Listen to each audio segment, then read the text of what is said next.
Yeah, we were just while you disappeared, I was just complimenting him on his bullying skills of getting into the corridors of the open doors of Marvel and just saying, "Look, I'm DC here, was and a lot harder. you need to let me work for you."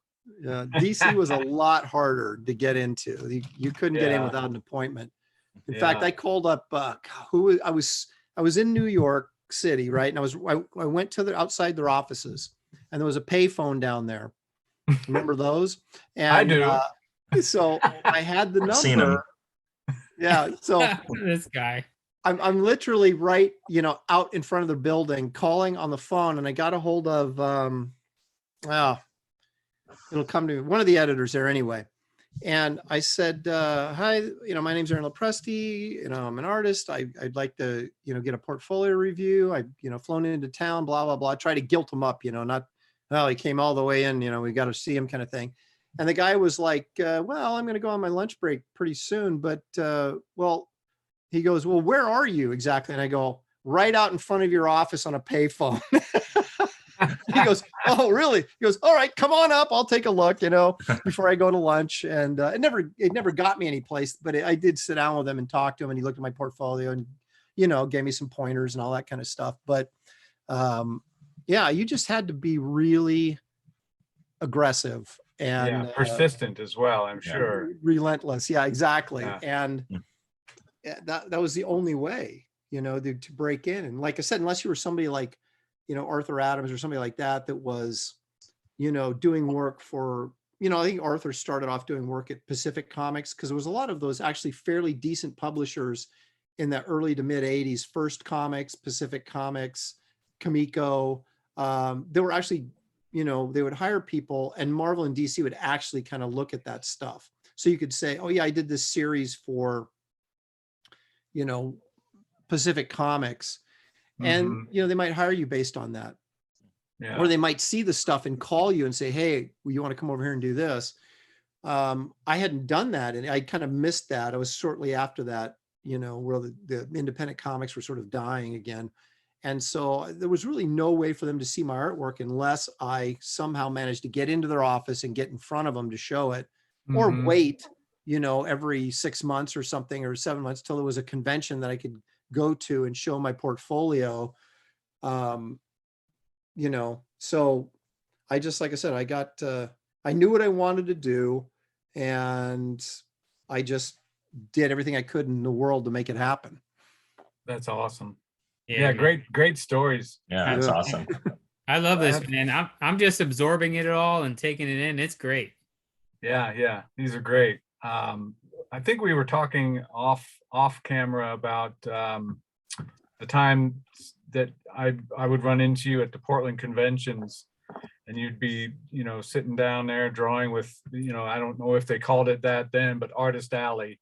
Yeah. You were with a bunch of, different artists that were there. And I was just curious if you guys, if you got along with everybody, or was there sort of like this, it's me against you, or it's you against me, and I'm better than you, and I'll show you? Or did you get along with everybody pretty well at that time?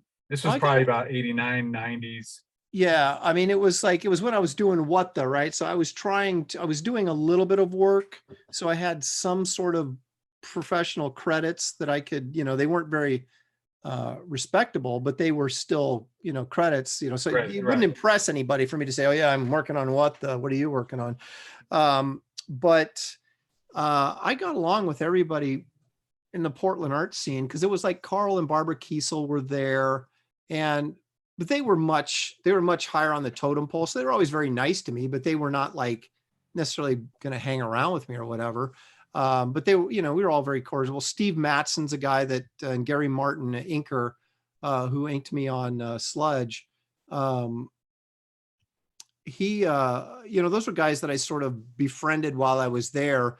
But while you're at the convention, you talk a little bit, but for the most part, you're just kind of focused on trying to make a little bit of money with, sketches or, whatever you happen to be selling. And, but at that point, the comic scene in Portland was pretty small. And that's about, Steve Matson, Gary Martin, Randy Emberlin, Randy, he did a piece Carl, for me. yeah, Carl and Barbara Kiesel and me trying to get in. That was about it. Do you And remember a guy by the name of, I think he worked at Dark Horse, Chris Warner? oh yeah, Yeah, yeah, he did a couple of pieces for me with the inevitable Spider-Man beating up Batman. Chris is co- great. oh yeah, he was amazing. Yeah, I he's don't know been what the he's art. up to these days, but No, he's been the art director at Dark Horse for years. oh, okay. Oh, And they're still in Portland, right? Yeah, yeah, Yeah, still same spot over there in Milwaukee. Yep. But yeah, so Chris was when, if you remember about that time, Dark Horse had just started Yep. and they were doing Dark Horse Presents. And I think Chris was doing Black Cross or something like that, Yep. that was in Dark Horse Presents Mhm. and some of the Predator stuff. And then he shortly thereafter became the art director, because I don't think, as talented as Chris is as an artist, I don't think he liked the, the grind, the monthly grind. And so he'd much rather would, be in an art director's position where he drew, when he wanted to and what he wanted to, and as opposed to having to get on a monthly book and sort of grind it out, because he was, for a short period of time, he was the Batman artist and he just left because he just didn't want the monthly grind. You're like, dude, you're the Batman artist. You just walk away from Batman. It was crazy. But yeah. anyway, so yeah, he was there and he's a really good guy. I got along with him great. So yeah, it was, we would go out afterwards, after the shows or something, all of us would go maybe get dinner sometime or something like that after one of the shows. But, other than that, we didn't really hang out that much. Yeah.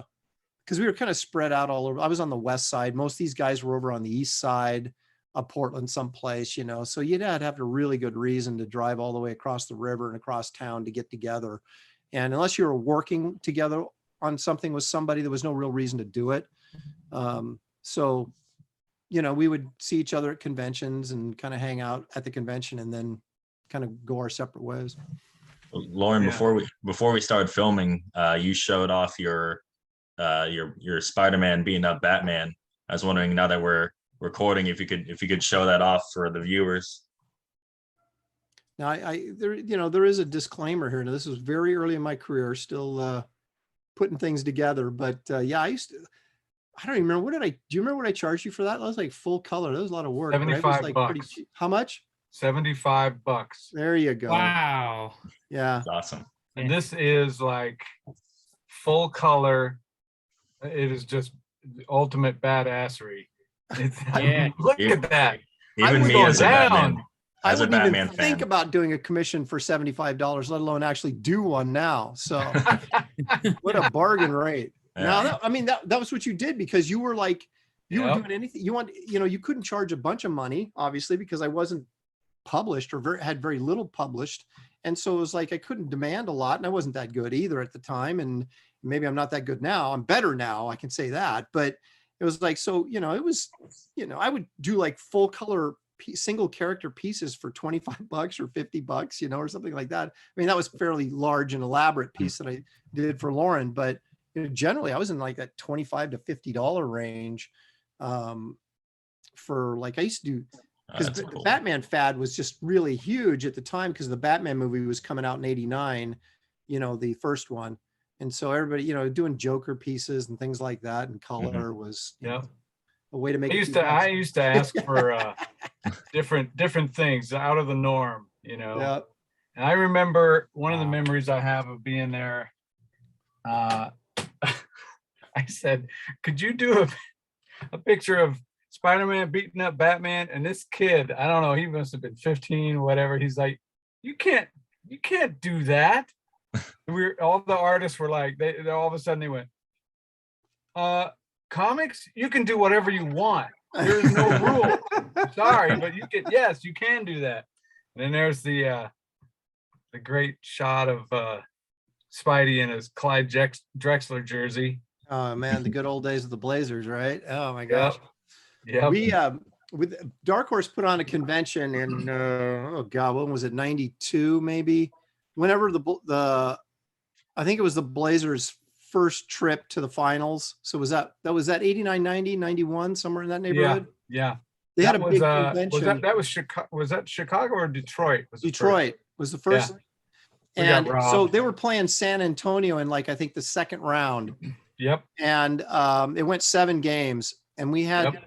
and it was a great convention. Dark Horse would put on these convention, and they would invite like big name people, like Sam Keith was there, Dave Stevens was there, other guys that were like, I don't know if Adam Hughes was there, but I know, well, anyway, there was some other big name people there, but we had brought in a television set, and we're watching game 7 of the Portland San Antonio game, because it was on Saturday Saturday or Sunday at this show, was right when the game was on.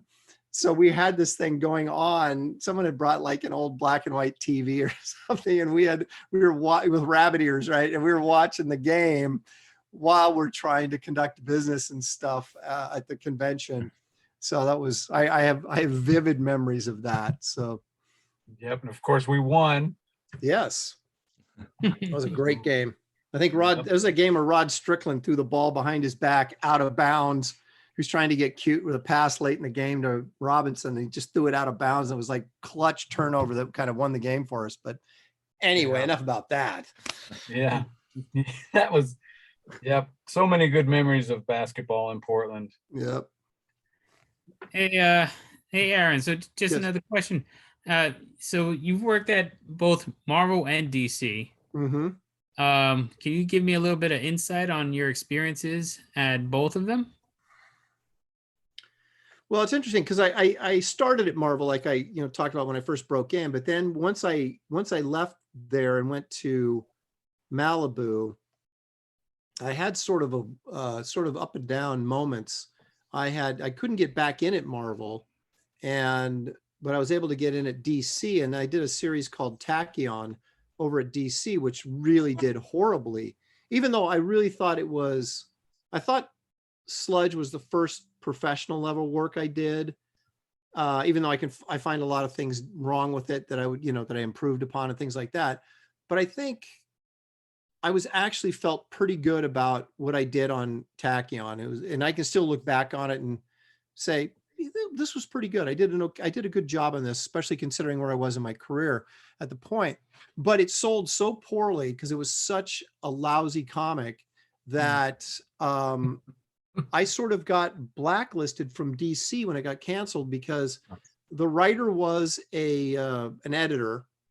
So the blame fell on me, not on him, for the failure of the book. And so basically the idea around DC was, oh, this guy can't sell a comic, so, we're not going to use him. And so that was my first experience at DC. So it wasn't a great one. And at that period of time, I was, I had 2 periods of my career where I went 3 months completely unemployed, couldn't get arrested, right? And that was right after Tachyon. And it was the first time. So I was like calling up people that I knew that I had worked with on something earlier at like Scott Dunbier, I think, had became editor-in-chief. Well, actually, before he became editor-in-chief at Image Comics, or pardon me, Wildstorm, Mike Sellers did. And Mike Sellers was the letterer on my What the Stuff, right? So I would call up Mike and go, dude, throw me anything. You got anything? And so I would get like little bits and pieces from Image here and there that sort of kept me alive during this 3-month period of time. I mean, my wife was working, but I was bringing in very little. And my, I used Bo Smith, who was doing, he's Winona Earp, right? I don't know if you guys have seen the show or not, but that's his creation. Well, he was working for Todd McFarlane at the time, and as kind of a editor over Todd's comic line. And I had worked with him at DC on Guy Gardner for an issue or something. And I called him up and said, dude, you got anything? And I got he paid me to do this medieval Spawn pinup that paid me at the time for pencils and inks was like $800, which was huge money, right? Because Image had the money. Because I think at that time, my page rate was, wasn't even $200 for drawing, so for them to give me $800, it was a huge, huge deal. And so I was piecing stuff together that way. And eventually I did a short series, a mini series for Wildstorm. And then I used that stuff to sort of get back in at Marvel. And so I was doing some X-Men work, just, some fill-ins. And I got really good inkers. I had Danny Mickey, Mark Morales. And so the stuff looked really, really good. Right. It was really good looking stuff. I'm a big And Morales fan too. yeah, he's terrific. And Danny Mickey, is fantastic as well. And so the stuff I was doing, it was the best looking stuff I'd ever done. Because I think I was always able to take a step from one job to the next and get better, kind of realize where I had screwed up and what I needed to do to get better. Then I was able to take those steps and get better. So the X-Men stuff I was doing was really good. And it was being inked exceptionally well. So it just looked really good. So after about, I want to say 3 or 4 issues of that, the assistant editor was Pete Franco, and the editor there was Mark Powers, was in charge of the X office. And at this point, Bob Harris had become editor in chief. So he was the big X-Men guy when Jim Lee was there and everything. And then he moved up to editor in chief, and Mark Powers had taken over the X-Men office. So Pete Franco, the assistant, calls me up and he goes, we really love what you're doing. And he says, we're going to make you the next big X-Men artist. Okay.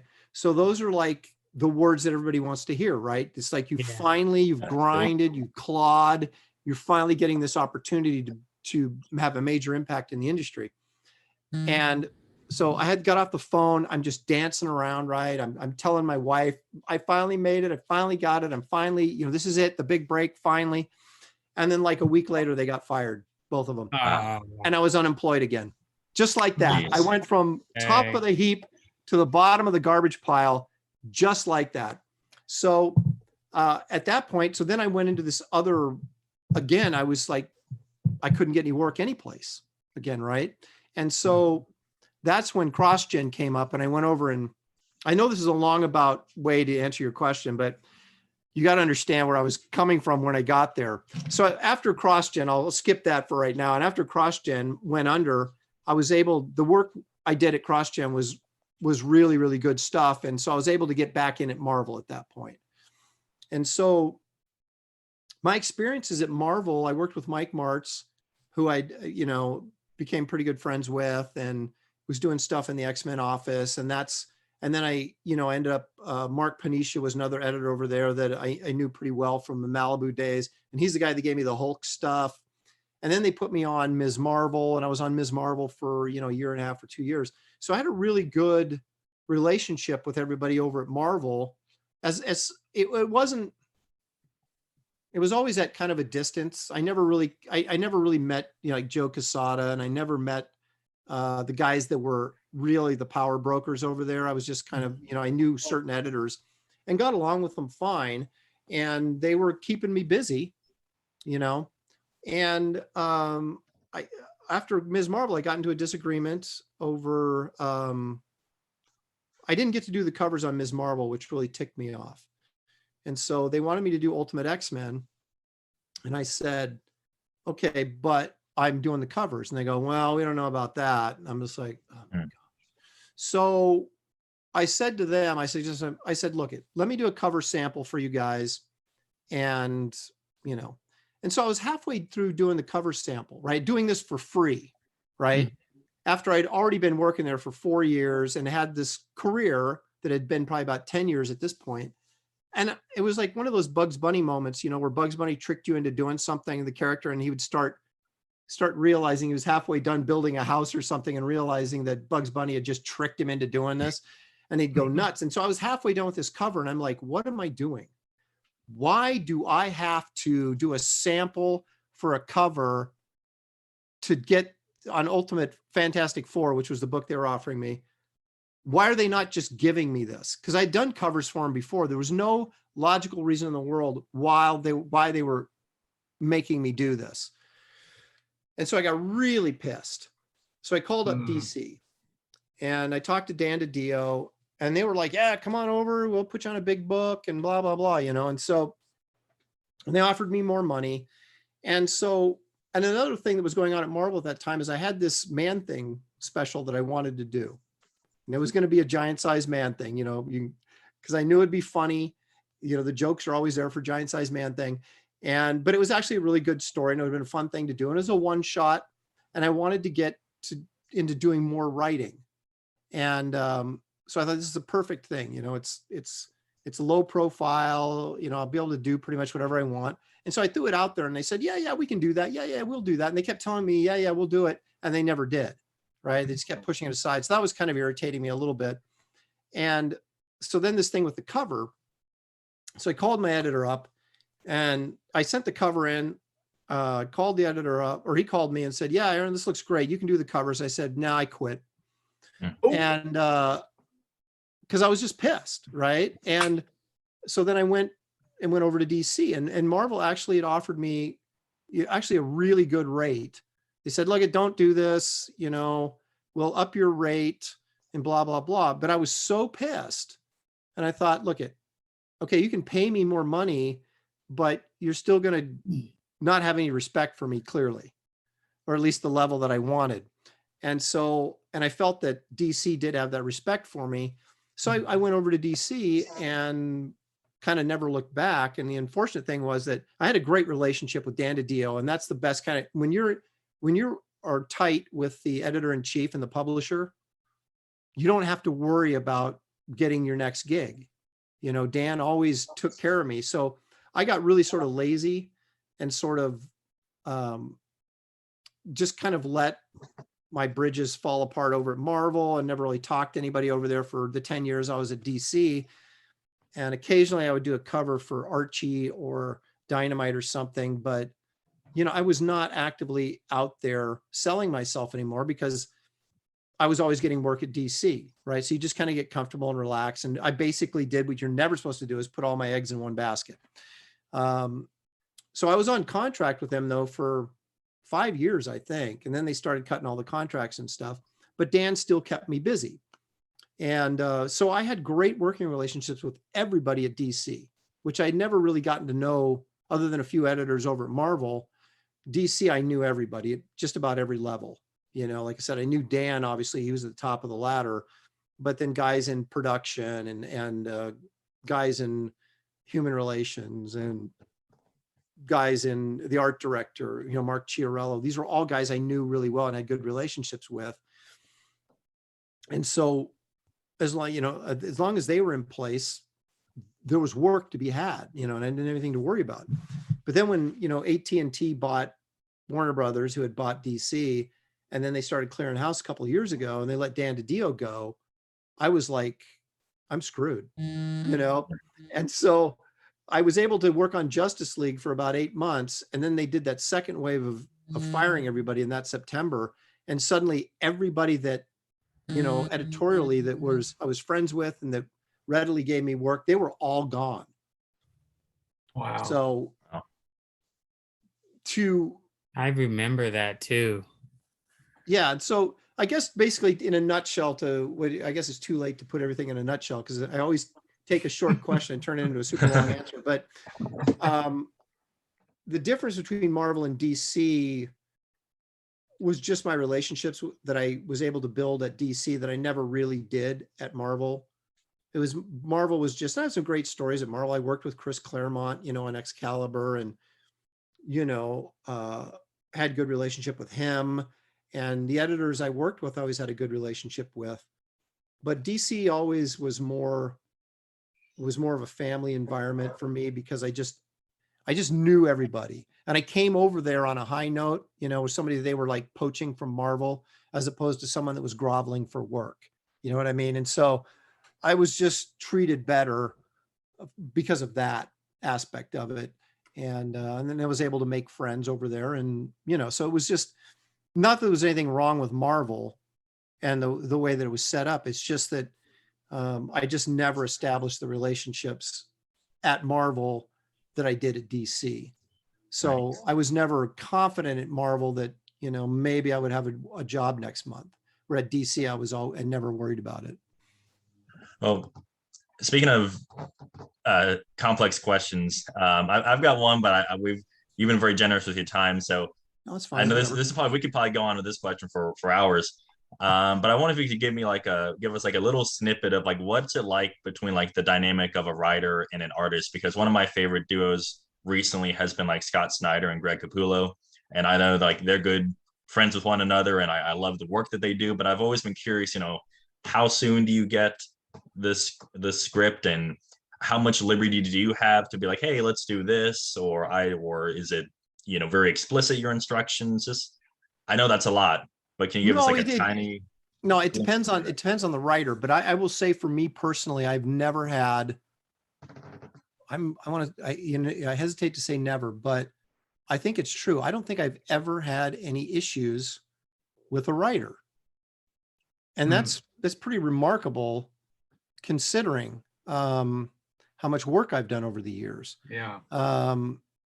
Generally, what happens was, in my case, if I started a new series, say it was Wonder Woman, or I'll give you specific examples.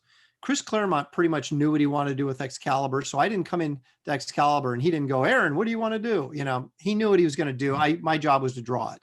Right. And that's what I did. And it was totally fine. And we would talk about things that he wanted, but I kind of figured it was his baby. I would just do what he wanted. And there was never really any issue. Occasionally he would say to me, is there anybody you want me to include in this series you'd like to draw? And I remember I told him Doctor Strange once. And so he put Doctor Strange and Dormammu in this short segment in an Excalibur book. And so I got to draw, I had to, this couple of Doctor Strange splash pages, which were really cool. But for the most part, like when I worked on, when I did Sentinel Squad for Marvel, John Layman was the artist. And he's like, hey, what do you like to draw? And I always tell people the same thing, dinosaurs and monsters, And so then he worked in this whole dinosaur angle into the story, And I said, any way you can work Galactus into this? And so he did, or the Hulk, because the storyline was these Sentinels were these giant Sentinels that were like, they had like human pilots sitting up in the head, right? And they would control these giant Sentinels. This was just before House of M. And so they would have these training sessions. So he had this one training session where they had this Hulk robot, but it was the Hulk for about 3 pages until he got busted up and we saw he was a robot. So it was just, it was me drawing the Hulk, right? Rampaging. And then he did the same thing with Galactus and Silver Surfer. He said, okay, I'm going to work up this thing where they're training on this hologram deck. And so he had the Sentinel fighting Galactus and Silver Surfer showed up, and so they would work these things in. And when I took Wonder Woman over, that was the first job I had when I went over to DC. Gail Simone was the writer. And the first thing she says to me is, what do you want to draw? And I'm like, yeah, dinosaurs, monsters. It's the same thing I told her, jungle action. And so the first story arc with Wonder Woman was this kind of thing where she brought back all the barbarian heroes from the 70s from DC, Claw the Unconquered, Beowulf, the Stalker. Is that those are the 3. And so it was like this barbarian Wonder Woman story we did. And it was great. It was great fun to draw. And Gail was always very respectful of, things I was comfortable drawing, things I weren't comfortable drawing, how to approach certain things. She always would ask my opinion. I wasn't like giving her story ideas or anything other than that first concept, we should do something with barbarians. And, but that's been my experience with writers, is they always have come to me and said, hey, anything you want to do specifically, and then I would throw it out there and they would always incorporate them. So even That's when I really worked cool. on, Damage for DC, which was kind of like their Hulk character there. Or if I worked on, what was the other thing I did at Marvel that I remember having that specific, when I was working on Ms. Marvel, Brian Reed, the author was like, or the writer was like, anything you want to work on? I go, yeah, can we get MODOK in here? I really want to draw MODOK. And so he worked MODOK into this elaborate storyline. So I was drawing MODOK all the time. Wow. And, Cool. they went to Monster Island so I could draw a bunch of the Kirby monsters. That was me suggesting, hey, anyway, we can do this. And I actually had a similar story arc with Damage. When Robert Venditti, the writer, I was like, hey, what? Because they were like, what should we do now? And I'm like, how about if he goes to Monster Island and fights a bunch of giant monsters? He's like, let's Yes. do it. Yeah, that was a good story too. I really enjoyed that. Oh, you read that one with who was the giant gorilla guy? Was it Kongorilla?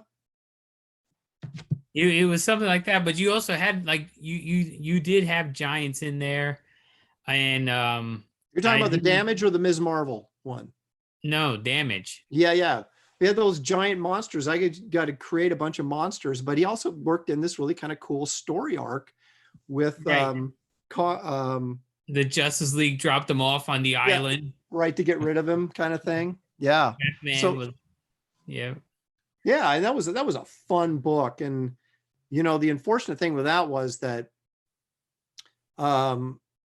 they launched all those. They weren't called New Universe. What were they called? They were that new line of books that were like all new characters, but I can't remember what the line was called. But most of the books were set up where they would bring in, what they would regard as a top name artist, and they would do a couple issues and they leave. Right. And so when you do that, in my opinion, when you do that with a line of books, you're asking for disaster, because you're setting something up, and then they're saying, oh, so and so is going to draw this book. Tony Daniel was the one who started Damage. And so, but they knew he was leaving after 3 issues, and they're like, well, we want it to launch strong and all this kind of stuff. And I didn't know anything about this because I might have been working on the Herculoids or something at that point, or the Conan Wonder Woman thing with Gale. But so I don't know what the conversations were, but these guys were all leaving after the first 3 issues. So Tony Daniels starts off 3 issues, starts off with a bang, and then he leaves, right? And so then they had like 3 different artists over the next like 4 or 5 issues, right? And so, and the sales are in the tank. And so I get this call going, hey, do you want to come in and take over Damage and see if you can fix it? And I'm like, why didn't you just start me out on this book? Because the thing is already in the tank, and now we're going to try and resurrect it on issue number 9. So at that point it's a losing battle, because most people, majority of your audience is left. Right. Yeah. They didn't want the inconsistent. I mean, Robert was doing a great job writing it, but when you've got like 3 different artists over a 4 or 5 issue span, and some of them are better than other ones. And Kerry Nord did 1 issue that I thought was great, and they didn't like it. And so they got rid of him after 1 issue. And I remember talking to him just going, dude, it was Poison Ivy was the guest star in the issue. Yeah. And I mean, Kerry has a very interesting and different style. And I guess it wasn't classic superhero enough for what they were looking for or whatever, but I thought it was awesome. And I was just like, why did you only do 1 issue? And he goes, oh, they didn't want me to do anymore. I'm like, what? And then they hired somebody from Brazil who didn't speak English, and he was having a real hard time interpreting the scripts, because the scripts, Dan DiDio had set this whole line up to be kind of like old school Marvel, where you'd get plots. Speaking of your writing question, no dialogue, just plots, right? Which they call the Marvel style. So this guy from Brazil who didn't speak any English was having a really hard time interpreting some of this stuff.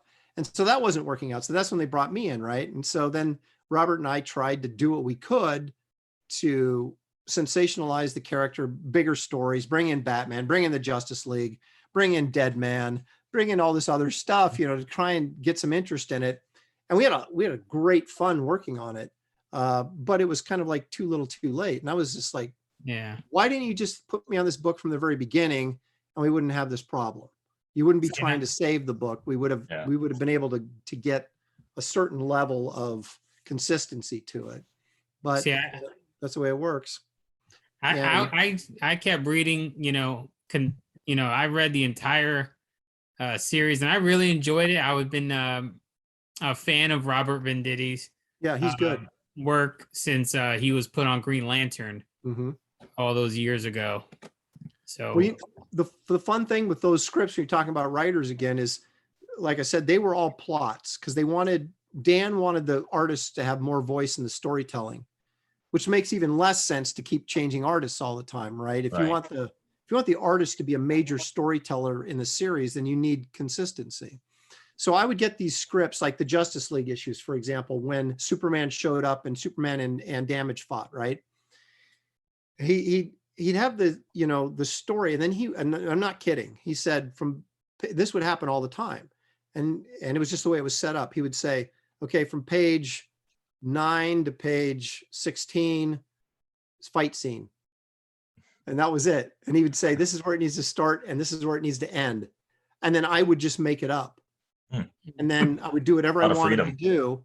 And then he would get it and dialogue it, right? So the structure was there, but like choreographing fight scenes and things like that, that was all just Aaron, do what you want to do. Would he ever look at it and say, from 9 to 11 is cool, but page 13 was kind of weird. Can you redo that? No, never. The only time I ever had to redraw anything is if I screwed up somebody's costume or, in fact, that's the only time I remember ever redrawing stuff is when I messed up costume details. And sometimes they wouldn't catch them till after the book was inked and colored. And they go, oh, wait a minute, Wonder Woman's breastplate is wrong.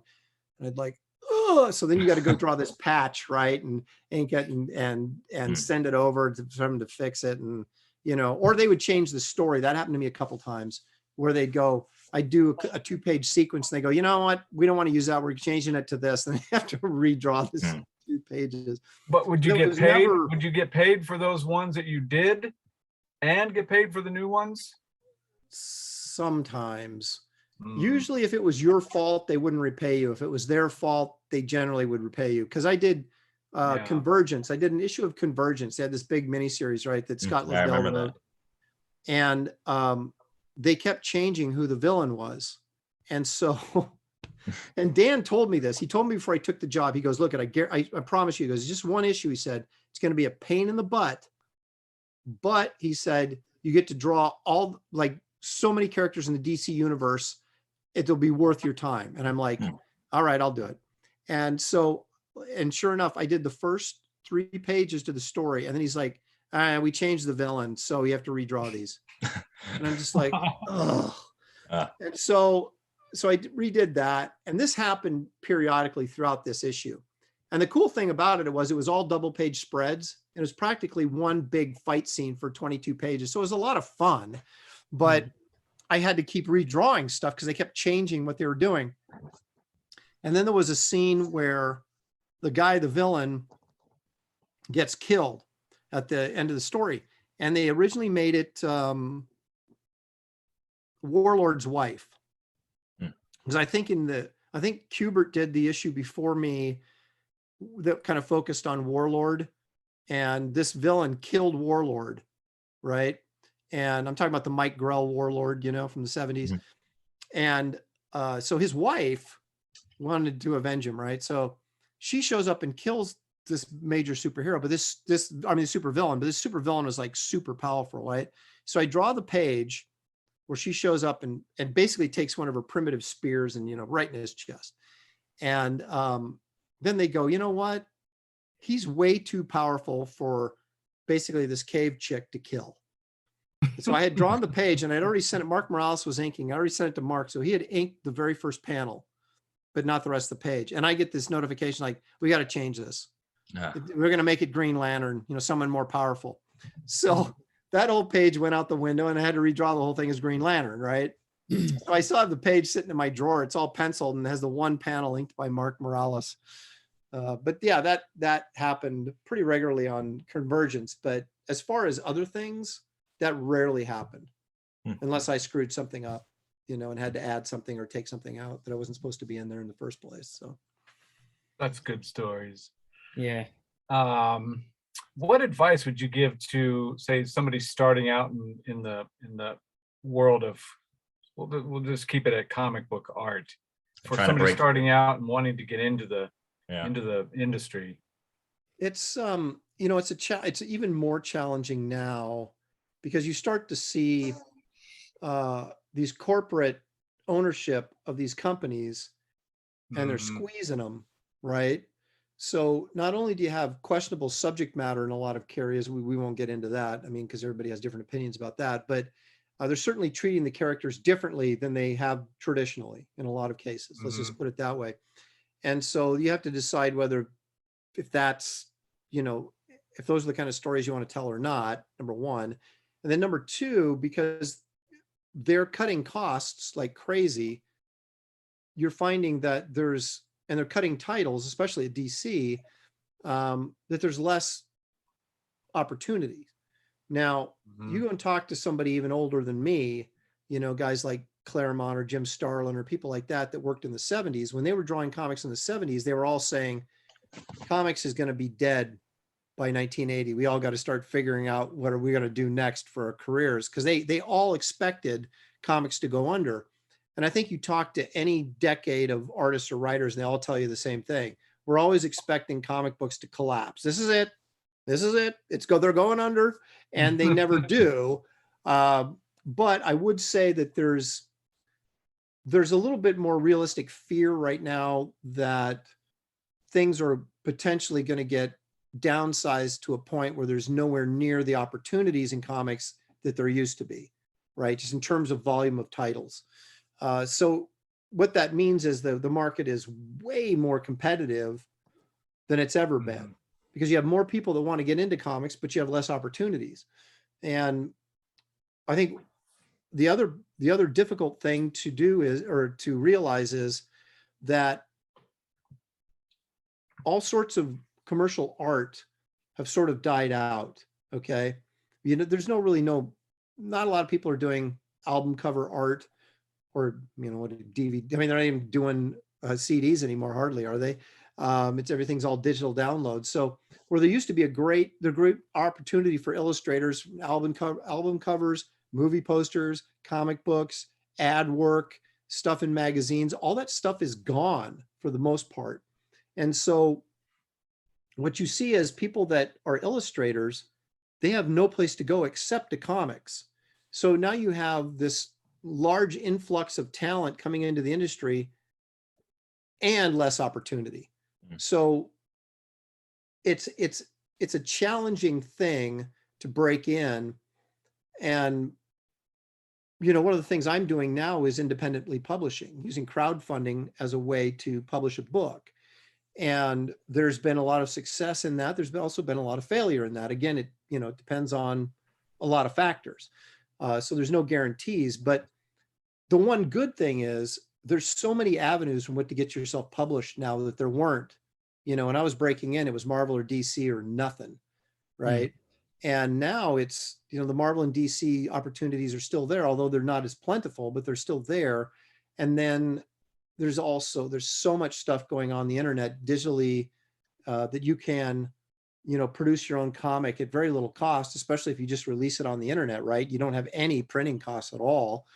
And so there's a variety of opportunities to get your work seen, and, you know, Patreon and things like that, where people can, you know, charge to have if you're doing a comic strip or a comic book or a digital comic book or something like that, there's a lot more opportunity out there, but it's also, I think, as competitive as it's ever been, if not more so.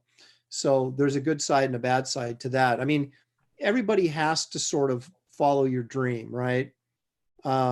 I got rejected so many times. I got fired so many times, but I was convinced that I could get it. I could get there, you know, that I could get my skills to a level where that I could work regularly and have an impact in the industry. And I believed in myself enough to continue to take that abuse until I got to a point where that it did go my way.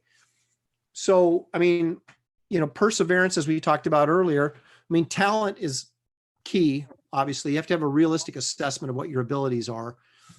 And then, but then perseverance and hard work and taking advantage of the opportunities that exist on the internet that didn't exist before, as well as just trying to break into Marvel and DC.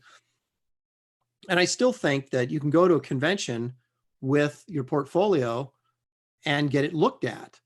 Like you have to go to a major show to do it, but that's still a possibility. The other way is, you know, you can send people digital files now, or you can post your stuff send a link and go, hey, check out my portfolio. And it's very easy for an editor now to check out somebody's portfolio online without ever interacting with that person, right? So you don't have to look for the guy hanging outside your office door with his portfolios, With the giving you the payphone. glare, look at my stuff. So it's much easier to be seen. So, I just tell everybody, you got to follow your dreams, but you also have to be realistic about where you're at and what your abilities are. And do you have enough fortitude to withstand all the slings and arrows to get to where you want to be? And if you answer yes to all those questions, then you just, you go for it, and, you find ways to get it done. And obviously improving your drawing skills, which I'm still doing, at my age of 58, still looking at people that are better than me, still looking at ways to improve what I'm doing. And you always have to be in that mode, because there's always someone coming up that's better. And there are guys that you're working against that are the same age that are better, so you always have to get better. And it's hard work. So you have to be ready for that, but it's also, can be very rewarding. So. As we're wrapping up, you mentioned, you're doing more in, self-publishing and all, and independent campaigns and all that. As we wrap up, I was wondering if you could tell us a little bit about your project, and how people can support it. What's it about, and how can people help? It's called Wraith of God, as you can see on my beanie here. We have merchandise. It's on a Indiegogo and Kickstarter are basically the two main crowdfunding platforms. And this one's on Indiegogo, which seems to have a stronger comic community attached to it than Kickstarter does. But that, it's Chevy or Ford, right? You kind of pick and choose your poison and see what happens. But so Wraith of God is a monster superhero Western. It's kind of in a nutshell, it's kind of a Batman of the Old West. Sorry, Lauren, but he's not Batman, but he fights monsters, hunts down monsters. He has an Alfred character whose name is female character named Esther, who is a former Salvation Army worker that he has recruited to work with him in this quest to, hunt down these monsters in the Old West. So it has this interesting blend of superhero, but also it's a Western, and it's also a monster book, because in this particular case, they're hunting down this werewolf, and they're heading to this small Western town in Arizona, where this British monster hunter is kind of hidden out, and he has this medallion that if a werewolf gets a hold of the medallion, it basically makes them invincible in their bestial form. So in other words, if the werewolf had this medallion on him, you couldn't kill him with a silver bullet. You couldn't kill him, right? So it's kind of like the Wraith is trying to get this medallion before the werewolf gets it, and all this kind of stuff. So there's werewolf action, and there's it's an 84-page graphic novel. So it's like a 4-issue miniseries kind of packed into this one volume. And it's something I almost did at DC, got this close to having it at DC. And then I was talking about Dan to deal with it. And we kept getting sidetracked because he was doing other things. I was doing other things. And then, he got let go. And then, so I just said, I'm going to do it myself. And the original concept was something I came up with in the 90s that I was pitching to Marvel as a revamping of the Western Ghost Rider. And they weren't interested. So I just said, I'm going to make this my own character. And so where he was the Western Ghost Rider, an all white character, now he became this all black character, all black garb and very mysterious. And, he's a master of disguise and illusion, and has a circus background, and all this kind of stuff that, so you get his origin, and there's kind of several layers to it. You don't really know who the werewolf is. So there's kind of a mystery story unfolding, and he's doing detective work, trying to figure out who's who. You've got a very sort of uneasy relationship between the Wraith and Esther, who are their partners, but at the same time, there's a real conflict going on between those two. So there's many layers to the story. I hope that make it more interesting than just, a slam bang comic book story. There is plenty of action in it, but there's also this sort of complex character stuff that's sort of evolved. And I've got some, if you guys have visited, I don't know if you visited the campaign page or not, but I've got some real strong images that resonated with people, and it just made it hit really well, for whatever reason. And so it's, like I said, it's an 84-page graphic novel. The actual comic itself, the story is 78 pages out of the 84-page book. And I'm on page 72 right now. So I am 6 pages from being done with it. And if you want to check it, so it's going to be open for orders probably for at least, well, probably 3 more weeks. And then I'll shut it down and go to the printer with it. So if you want to get in on it, you got about 3 weeks. And we've also got t-shirts, which someone said, wow, man, that design, that's really metal. So I don't know, Lauren, you probably know what that means. So I have t-shirts, we have beanies, and we have shot glasses that say Wraith of God. They're laser etched on them. They're kind of Awesome. fun. Cool. So this is kind of the swag stuff that's attached to it, or you can just buy the book, but there's all these different levels of, and it's all pre-order stuff, right? That's how it's set up. So you're buying the book in advance, basically providing the creator with the money to actually do the project. What you get in benefit out of that is you're the first one who gets the books, and you're also, we like to put in what are called stretch goals, that every time we hit a certain dollar amount, we add like free stuff that you get for backing the campaign. Like one of the things is I've got an Ace of Spades, Wraith of God playing card, and there's a couple of trading cards. There's a print. I got Dale Keown to do something inside the book as an extra stretch goal. So there's a lot of cool free stuff that come with it, as well as the book itself. So it's, all of us, I think, when we're young, we have these ideas of you create your own universe, right, of characters, and you say, someday I'm going to use these characters. And I'm finally at a point in my career where I'm getting to do that and sort of creating a Lopresti verse, if you will. And I've got all this stuff planned out. This is just the very first step in it. And of course, every stage is going to be dependent on how well it's backed and, received by the readers and the backers. So, it could blossom into this huge thing. It could die after this campaign. You just never know. But hopefully we'll continue to build, and I can bring more characters into it other than just the Wraith. And so that's basically it. And it's you're wearing all these hats of it. For me, writer, artist, editor, publisher. I got to hire a colorist. I got to hire a letterer. I have, but those are things you have to take care of. And then you got to get the book printed, right? And you got to find a printer, and you got to handle all that stuff. And then when you get the books back, you got to handle the distribution. So it's a lot of work, but at the same time, you're doing your own thing and you're owning your own IP, right? So it's not like I spent 30 years of my life working for Marvel and DC and other companies promoting their characters, right? So the only thing I ever got out of it was a paycheck for the work I did, and you get some royalties on sales on stuff, but this is the first opportunity I've had to really do stuff that were characters that I've developed, that I have control over, that I own, right? Now that it may never be more than just a comic book, but if someone wanted to make a toy, if someone wanted to make a video game, if someone wanted to make a movie or television show, it's my character, right? So I'm the one benefiting from that, as opposed to DC or Marvel. And again, going back to me, I'm not someone who my whole life I just would happy drawing Spider-Man, and I could die happy. I always had my own stuff I wanted to do.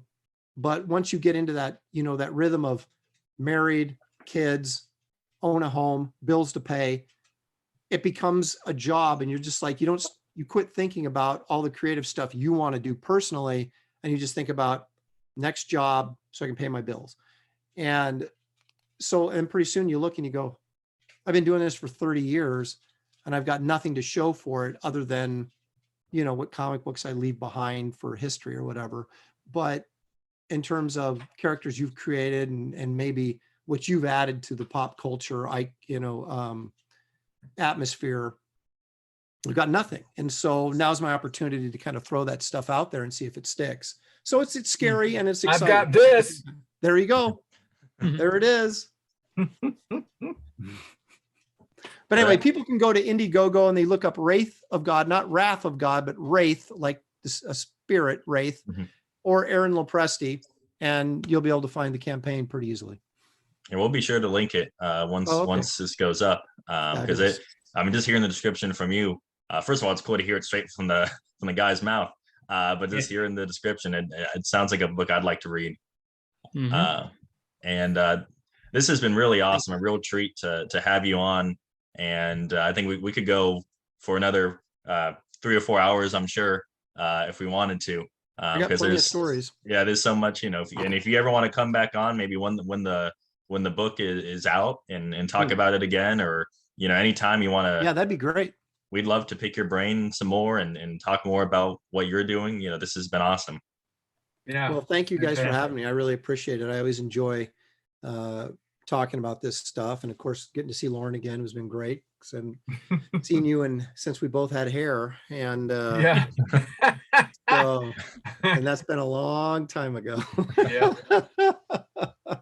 Mother Nature said you're done having fun. So I got to enjoy this while it lasts, then, right? That's right. Hang on to it as long as you can, man. You never know. You never know. Well, like I said, this has been awesome, and we really appreciate you taking the time to talk with us. Really getting into the nitty gritty of what it's like being an artist, and we're looking forward to Wraith of God coming out. And like you said, we'll have to have you back on once it's officially out. Great, thank you guys so much. I really appreciate it. Yeah, it was good to see you again, Aaron. It's great to see you too.